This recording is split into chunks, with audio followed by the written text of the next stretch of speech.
পরিবেশ এখন পর্যন্ত ভালো। আমি সকালবেলায় বের হয়েছিলাম শুরুর দিকে ভোট দিয়ে ফেলবো বলে, এই সেজন্য সকালে আসার পর আমি ভোট দিয়েছি আলহামদুলিল্লাহ।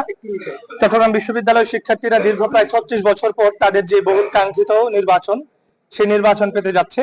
আজকে যদি সফলভাবে এই নির্বাচন হয়, তাহলে শিক্ষার্থীদের অধিকার আদায়ের যে প্ল্যাটফর্ম চাকসু, সেই চাকসু সচল হবে। এবং এই চাকসু সচল হওয়ার পর আমরা 12 মাসে 33টি কাজ করার একটি ইশতেহার আমরা দিয়েছি, যেখানে আমরা 9টি বিষয়কে আমরা ফোকাসে রেখেছি। তো আমরা যদি নির্বাচিত হই, শিক্ষার্থীরা যদি আমাদেরকে নির্বাচিত করেন, তাহলে আমরা সেই 33টি কাজ নিজেদের সর্বোচ্চ আন্তরিকতা এবং যোগ্যতার প্রমাণ দিয়ে আমরা সেই 33টি কাজ করে চট্টগ্রাম বিশ্ববিদ্যালয়কে শুধুমাত্র বাংলাদেশের বুকে না, আন্তর্জাতিকভাবে একটি আধুনিক বিশ্ববিদ্যালয়ে আমরা পরিণত করতে চাই। শুধুমাত্র শিক্ষায় না, শিক্ষা, গবেষণা এবং অন্যান্য সকল কাজে যেন চট্টগ্রাম বিশ্ববিদ্যালয় গোটা বিশ্বের বুকে যেন মাথা উঁচু করে দাঁড়াতে পারে, এই প্রচেষ্টার দিকে আমরা যাব। এখন পর্যন্ত পরিবেশ খুব ভালো।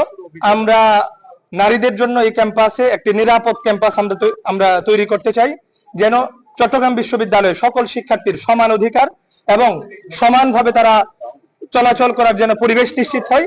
এই ব্যাপারে আমরা কাজ করব ইনশাআল্লাহ। আপনারা জানেন যে চট্টগ্রাম বিশ্ববিদ্যালয়ে 36 বছর পরের এই নির্বাচনে সবার যে উৎসুক, সবার যে আবেগ, এই আবেগ আসলে আমাদেরকে খুব বেশি আশাবঞ্জক করেছে।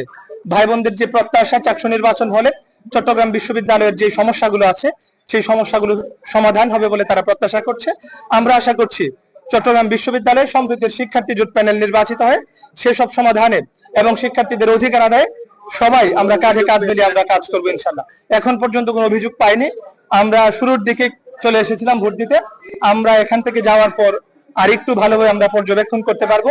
জয় পরাজয় যাই হোক, আমরা সেই ফলাফল মেনে নিব এবং যারাই জয়ী হবে, যারাই পরাজিত হবে, সবাইকেই একসাথে নিয়ে আমরা কাঁধে কাঁধ মিলে আমাদের স্বপ্নের যে ক্যাম্পাস, আমাদের প্রত্যাশিত যে ক্যাম্পাস, সেটা গড়ে তুলতে আমরা একসাথে কাজ করবো ইনশাআল্লাহ। ধন্যবাদ।